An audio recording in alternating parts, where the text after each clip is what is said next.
Bom dia, feliz sábado a todos.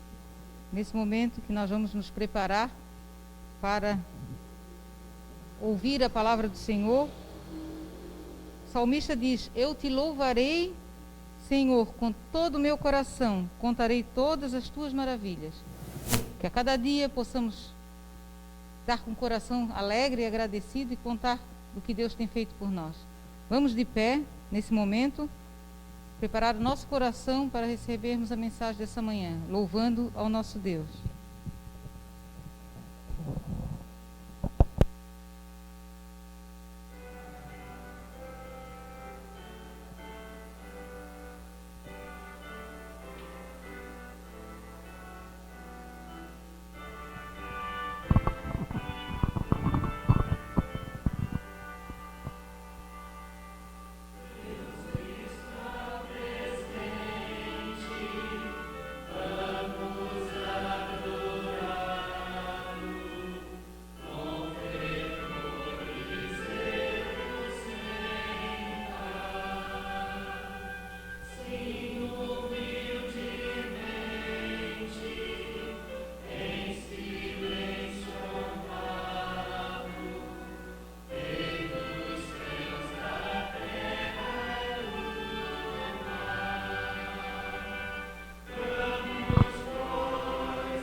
Eu trouxe um assunto que todos nós aqui conhecemos e é de grande importância que continuemos sempre entendendo, né, o grande plano da salvação.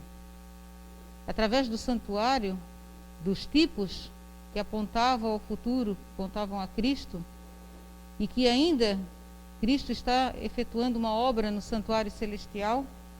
Então, eu achei importante nós estudarmos essa manhã esse assunto.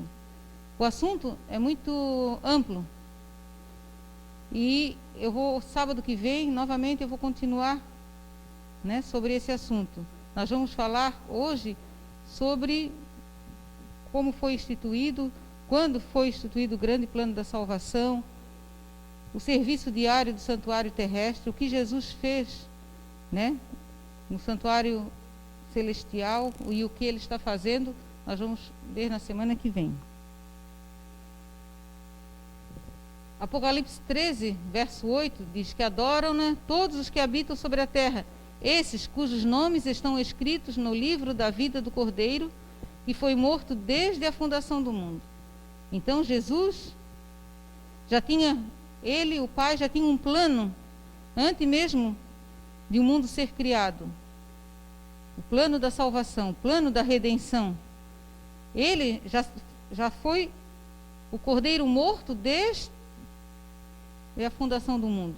Então, esse plano era, se o homem viesse a pecar, porque Deus criou o homem com livre-arbítrio. E o homem cedeu à tentação, porque entrou o pecado no mundo.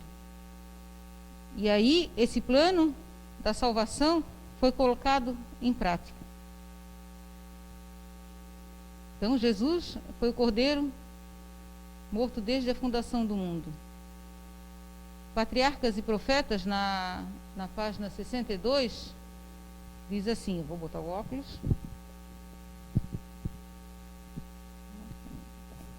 Afirmou-se a Adão e sua companheira que, apesar de seu grande pecado, eles não seriam abandonados ao domínio de Satanás. O Filho de Deus se oferecera para expiar com sua própria vida a transgressão deles. Então, eles pecaram, e como todos nós sabemos, Adão e sua esposa foram e se esconderam de Deus quando Deus os procurou. Deus sempre procura nós quando pecamos, porque nós sabemos, Deus sabe tudo o que se passa no nosso coração. E quando nós caímos em pecado, Ele nos procura. É assim que procurou Adão. Adão se arrependeu.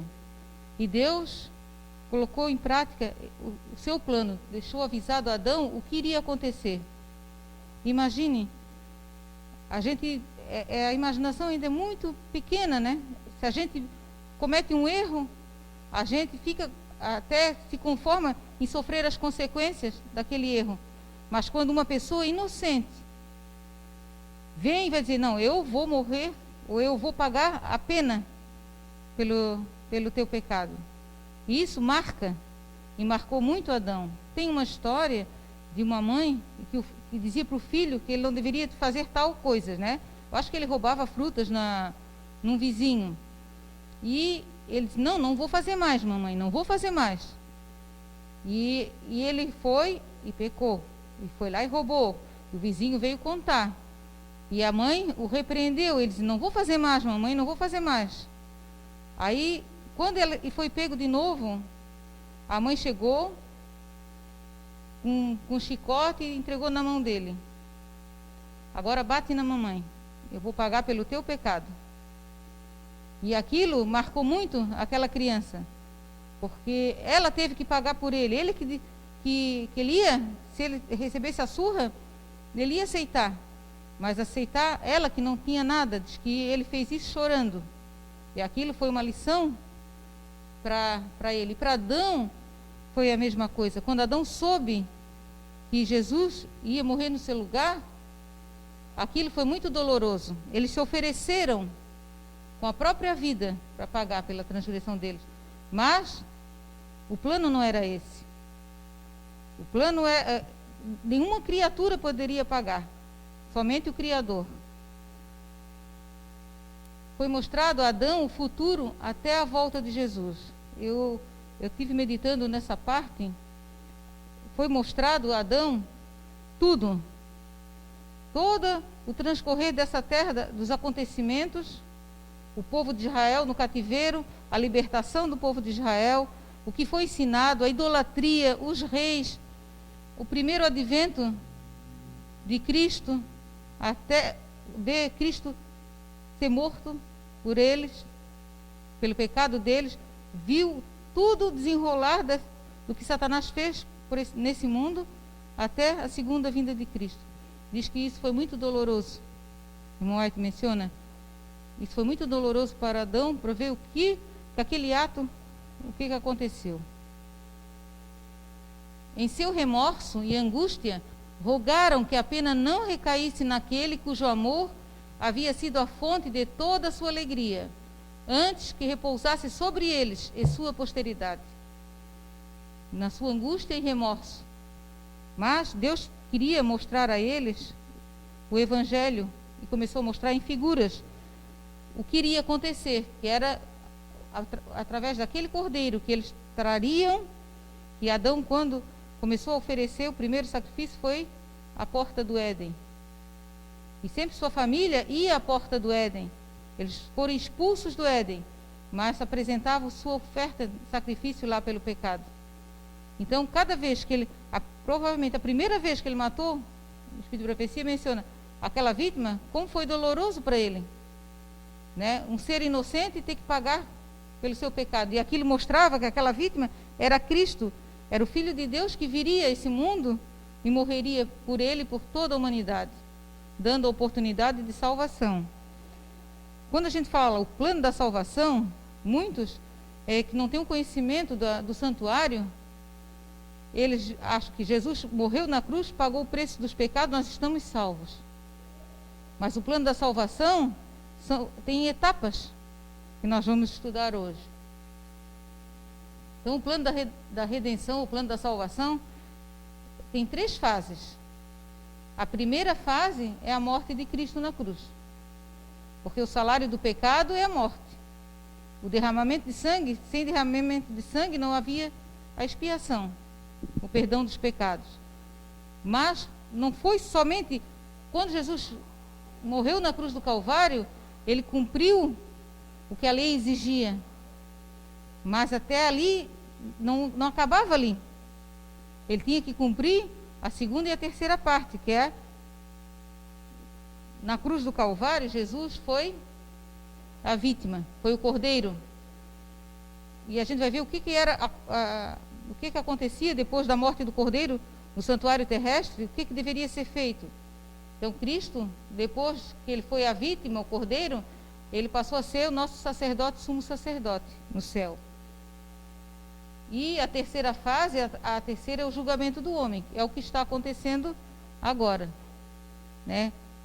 Está acontecendo. Então, como nós devemos de estar cuidando da nossa vida espiritual agora? Jesus está na última fase para encerrar o plano da salvação, onde ele terminando, todos os casos serão julgados, ou para a vida ou para a morte.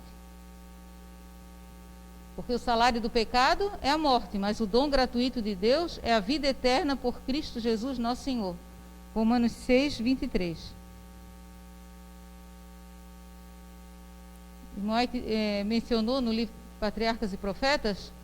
Eu coloquei o capítulo, tá, irmãos? Porque quem quiser ver, essa paginação que eu tenho é do livro mais antigo. Depois tem a paginação da coleção atual, impressa, né, e tem um online. Os três não conferem, às vezes a parte online confere. Então, eu coloquei os capítulos. No online, no aplicativo, não é o capítulo 5, se não me engano é o 4. Mas aí tem um nome, o plano da salvação, o plano da redenção. Então, o irmão White diz, que mistério da redenção. O amor de Deus por um mundo que não o amou. Então, o último inimigo a ser vencido é a morte. Jesus, na cruz do Calvário, ele completou a primeira fase do plano da nossa salvação. E ele venceu a morte.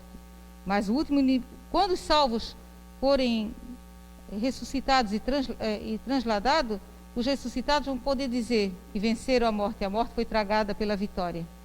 Paulo diz. Então, essa foi a primeira fase. Mas o plano da redenção tinha um propósito ainda mais vasto e profundo do que a salvação do homem. Não era somente a salvação do homem. Não foi para isto apenas que Cristo veio à Terra. Não foi simplesmente para que os habitantes deste pequeno mundo pudessem considerar a lei de Deus como devia ser ela considerada, mas foi para reivindicar o caráter de Deus perante o universo. Jesus veio para nos salvar, para reivindicar o que a lei dizia, para cumprir a lei. Uma vez nós estávamos fazendo um estudo, saímos a oferecer estudo bíblico, né, eu e a Suelen, e uma pessoa até saiu muito bravo da casa e começou a dizer que a gente não sabia era nada, porque Jesus disse que a lei foi cumprida, eu vim para cumprir. Ele acabou com a lei.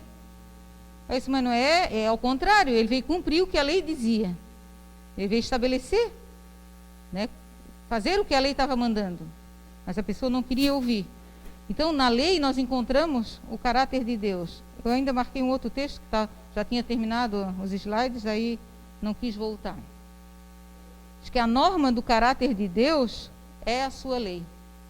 Está numa carta de Ellen White, no livro Spalding e Megan, na volume 1, na página 124. É um livro que não tem traduzido no Brasil, foi traduzido agora pelos nossos irmãos lá do IAG, e eu comprei. Então tem muitas coisas preciosas ali, muitas cartas, assuntos muito bons. Então, Jesus veio reivindicar o caráter de Deus perante o universo. Por quê? Porque Satanás manchou esse caráter. Manchou, disse que Deus era arbitrário, que a lei de Deus não podia ser cumprida.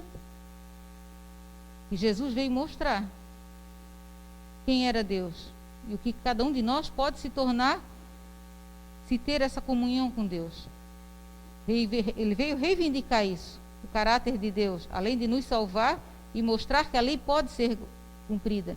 Jesus tomou a nossa natureza pecaminosa, veio mostrar a esse mundo que pode, quando nós estamos em ligação com Deus, podemos viver sem pecar.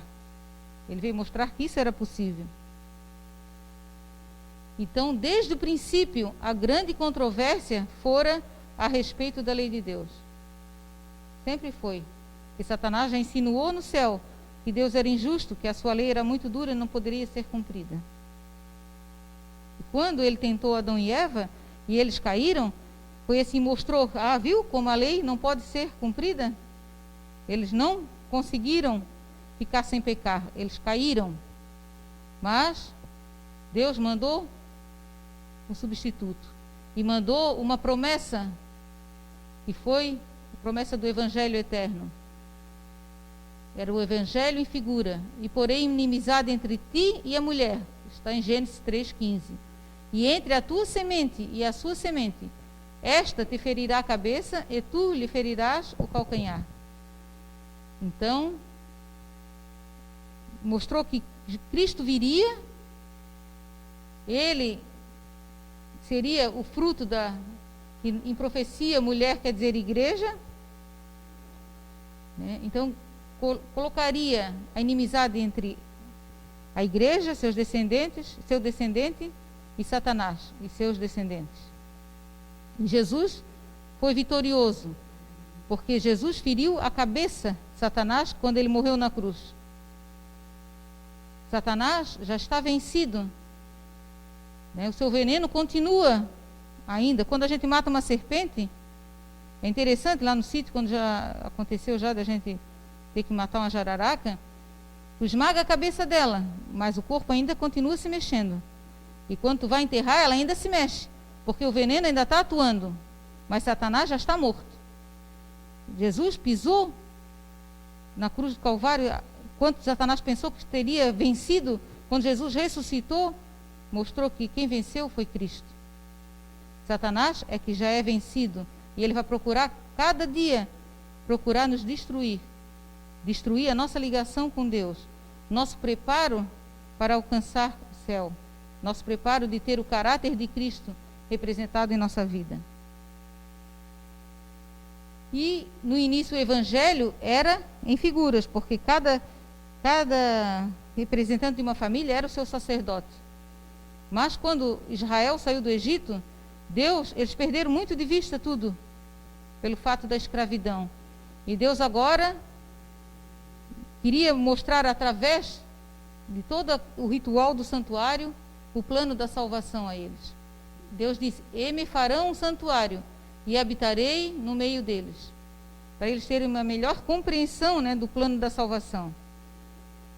Porque quando os israelitas saíram do Egito, que todos sabem que Deus se congregaram lá no Sinai, e Deus deixou as leis para eles, leis que já existiam, só que Deus agora tornou escrito.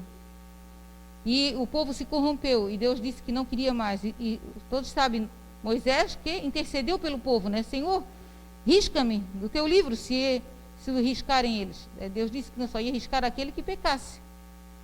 Mas, então Deus consentiu em habitar de novo com eles, porque Deus estava habitando através do povo, né? Através de Moisés, através daquela nuvem, e Deus falava com Moisés.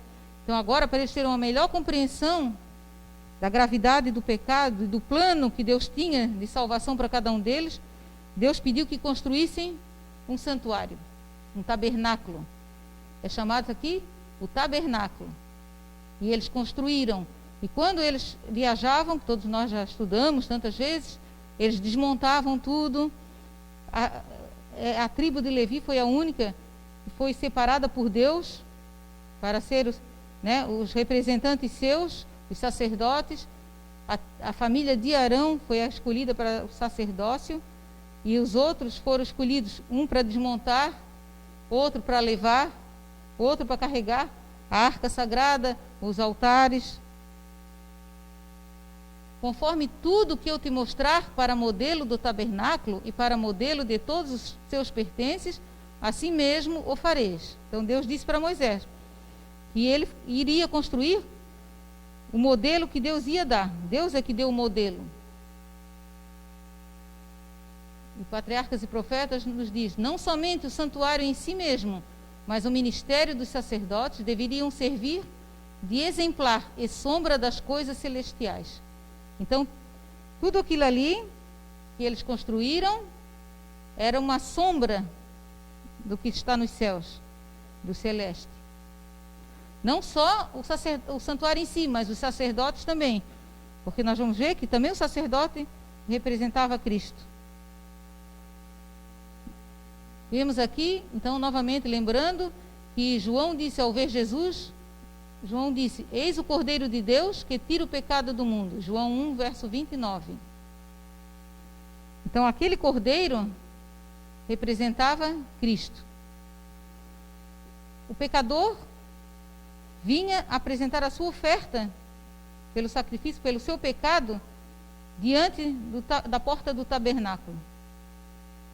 Eu estive lendo, os irmãos já leram, existiam muitos tipos de sacrifícios, muitos tipos de oferta. Era oferta pelo príncipe, era oferta pelo pecado do príncipe, pelo pecado do sacerdote, oferta de consagração, oferta de pessoas que pecaram por ignorância, pessoas que pecaram voluntariamente, pessoas que eram pobres. Então, existia diversos tipos de sacrifício, mas todos apontavam para Cristo, que é o que pagaria pelo pecado deles. Então, o sacerdote, o pecador vinha à porta do tabernáculo. O tabernáculo está aqui, que é onde tem o lugar santo e o lugar santíssimo. Então, o pecador entrava no pátio, trazendo a oferta. A gente vai ver, Levíticos 1, versos 3 a 4. Fala aos filhos de Israel e diz-lhes: quando algum de vós oferecer oferta ao Senhor, oferecerá a sua oferta de gado, isto é, de rebanho e de ovelha. Se a sua oferta for de holocausto de gado, oferecerá macho sem defeito. À porta da tenda da congregação a oferecerá, a sua própria vontade perante o Senhor. E porá sua mão sobre a cabeça do holocausto, para que seja aceito em favor dele para a sua expiação. Faltou mais um verso que diz que ele próprio, que eu acho que é o verso 4, degolaria o animal. Não era o sacerdote que fazia isso. Quem degolava era o próprio pecador. Ele vinha e ele degolava, e o sacerdote pegava daquele sangue. E dependendo do tipo de oferta, o sacerdote levava aquele sangue para dentro do tabernáculo ou ali mesmo no altar do holocausto. Em Hebreus, e por isso também Jesus, para santificar o povo pelo seu próprio sangue, padeceu fora da porta. Porque o santuário, o tabernáculo, o santo e o santíssimo foram feitos, como sombra das coisas celestes. Mas em nenhuma parte da Bíblia, nem do Espírito de Profecia, fala que no santuário celeste tem o pátio. Porque a vítima era morta fora da porta do tabernáculo. E eu às vezes pensava que era fora das portas. Mas Jesus, depois da sua morte, ele passou a ser o sacerdote. E o sangue, ele levou para o sangue dele, mostrando as suas marcas para Deus, se apresentando no santuário celestial. Então, Cristo padeceu fora, porque o pátio do santuário celestial é essa terra, onde se ofereciam os sacrifícios. E hoje, que sacrifício nós oferecemos a Deus, que Deus pede? É o nosso culto racional. É buscar ter a mente de Cristo, buscar o seu caráter. E nós temos essa confirmação, se os irmãos quiserem ler, que eu não coloquei todo o texto, no Patriarcas e Profetas, mencionando, nesse caso, que o pecador vinha, degolava a vítima, o sacerdote pegava o sangue, e ele aspergia no altar do holocausto. Não aspergia, ele molhava a ponta do dedo e nas 4 pontas do altar do holocausto ele levava aquele sangue. Ele não levava para dentro do tabernáculo. Isso acontecia no caso de um príncipe, do pecado de um príncipe, que diz que quando um príncipe pecar e por ignorância proceder contra algum dos mandamentos do Senhor seu Deus, naquilo que não se deve fazer, e assim for culpado, e porá sua mão sobre a cabeça do bode, nesse caso era um bode, e degolará no lugar onde se degola o holocausto. O lugar onde se degola o holocausto é aqui, no pátio. Perante a face do Senhor, expiação do pecado é. Depois o sacerdote, com seu dedo, tomará do sangue da expiação e porá sobre as pontas do altar do holocausto.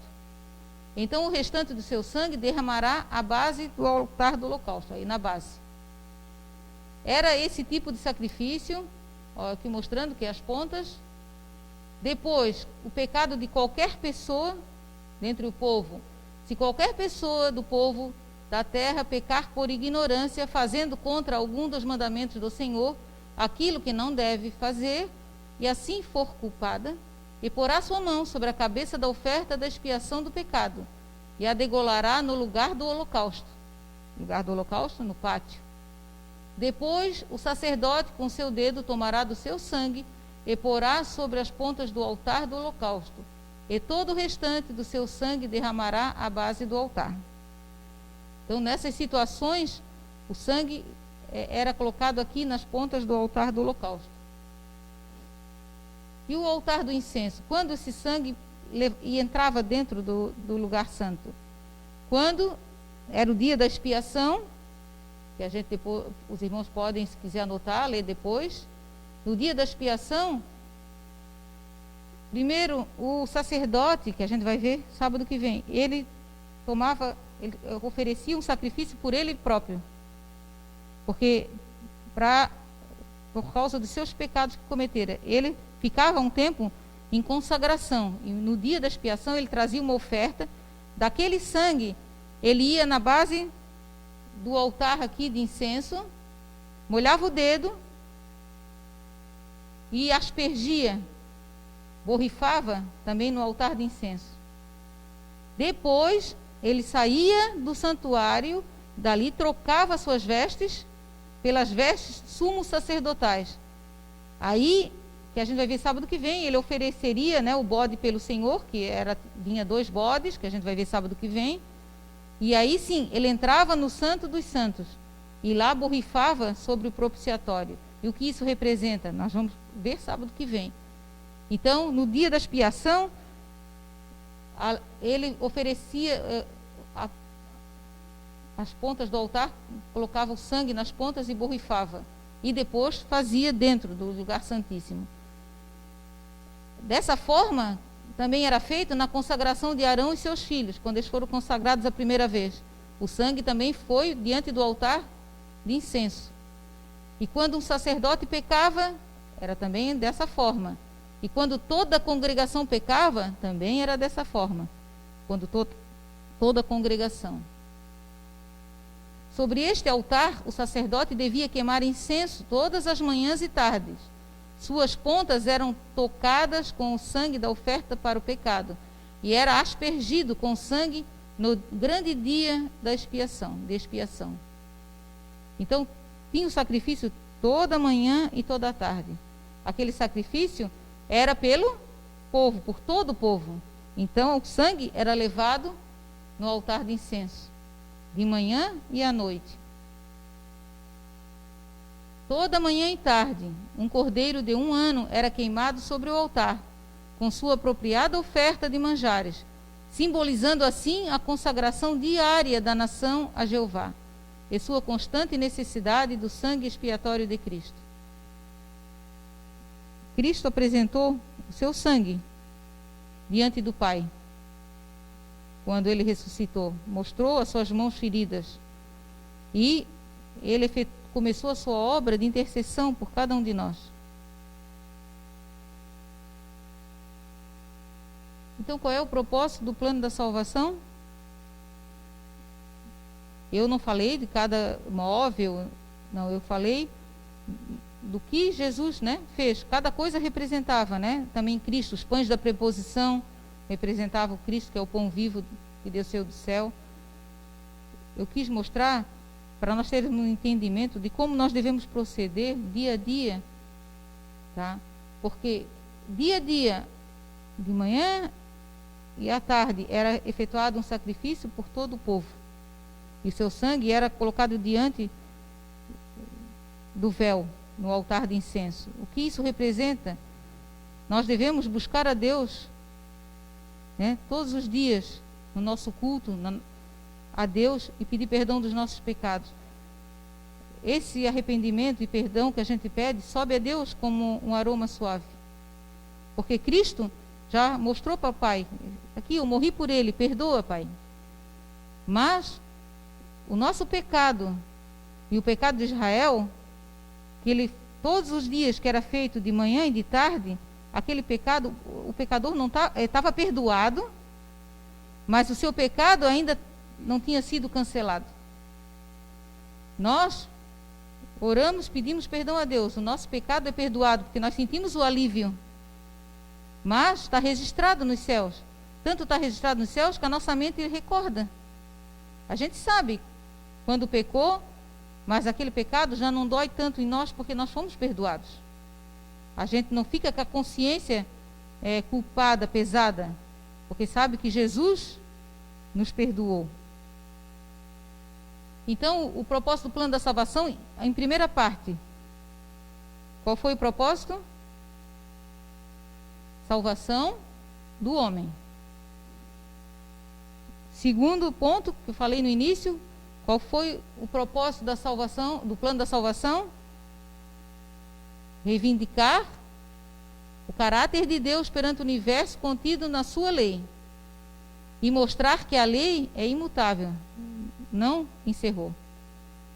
Que Deus possa nos ajudar, meus irmãos, para que a cada dia a gente possa lembrar disso. Jesus pagou o preço pelo nosso pecado. E a gente, ao ser perdoado, a gente deve ter uma nova vida. Muitas vezes a gente incorre no pecado novamente. E Satanás nos acusa que a gente não pode guardar a lei. Mas a gente pode ser obediente a Deus, porque Jesus mostrou que pode. E Ele nos dá força quando nós pedimos o auxílio. Ele fez tudo isso por nós. E Ele ainda continua fazendo a sua obra no santuário celestial. Tá? Terminando a terceira fase do plano da salvação. E como o irmão Alexandre falou, nós estamos nos últimos dias. Essa obra está quase se encerrando. Não sabemos quando. O nosso tempo não é o tempo de Deus, mas está muito breve. E o nosso preparo, como Israel se preparava para esse grande dia da expiação, em contrição, ficava em contrição. Diz que o silêncio no arraial era intenso. Podia-se ouvir qualquer barulho, porque estavam em contrição, porque se o seu pecado não fosse perdoado, o juízo era naquele momento. O juízo de Deus está sendo efetuado nesse momento no céu. O nosso caso pode passar em revista diante de Deus. Então, como nós estamos hoje, nós estamos tendo a contrição que deveríamos estar buscando a Deus, sabendo que o nosso caso pode se encerrar. O nosso caso, então a gente tem que buscar a cada dia estar em dia com Deus, buscar o seu caráter em obediência a Deus, que o caráter de Deus seja colocado em nós, não por nós, pelos nossos méritos, mas porque Cristo morreu. E esse fazia parte do plano, reivindicar o caráter de Deus perante o universo, contido na lei, que a lei contém o caráter de Deus. E que a gente possa, nessa busca, ser vencedores por Cristo Jesus. Amém.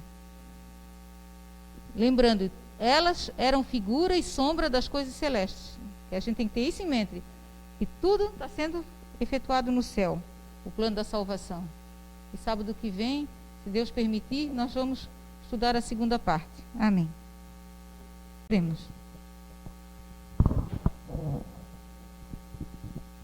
Querido Deus e Pai, que estás nos céus, santificado seja o teu bom nome. Te agradecemos, ó Pai, pelo esse dia de sábado, que temos o privilégio de estar em tua casa. Te agradecemos, Pai, pela tua palavra. Te agradecemos, Senhor, pelo teu grande amor demonstrado por Jesus na cruz do Calvário a cada um de nós. Que possamos, Senhor, a cada dia buscar essa união com Cristo, buscar ter a mente de Deus, buscar, Senhor, o caráter teu. Que possamos refletir a tua luz a outras pessoas. Não que nós vejamos isso em nós, mas que os outros vejam que estamos com Jesus. Que possamos, Senhor, ser humildes, que possamos ser despojados do eu, ó Pai, e sejamos cheios do Espírito Santo, é o que te pedimos, Senhor. Que possamos estar preparados para a volta de Jesus. Essas bênçãos, Senhor, nós te pedimos. Também, Senhor, com a irmã Sueli, que não estava passando bem, tu coloque a tua mão sobre ela, Pai. Cuide dela segundo a tua vontade e teu querer, Senhor. Essas bênçãos te pedimos em nome de Jesus. Amém.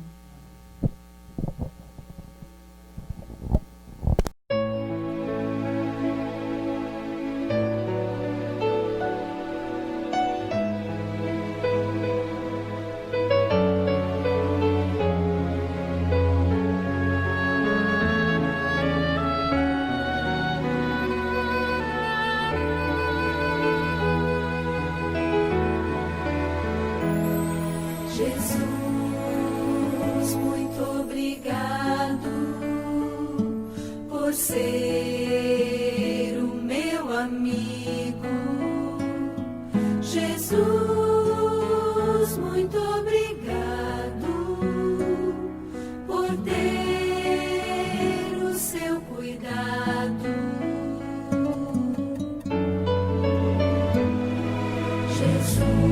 Jesus, muito obrigado por ser meu Pai amado. Jesus, muito obrigado por dar a sua vida.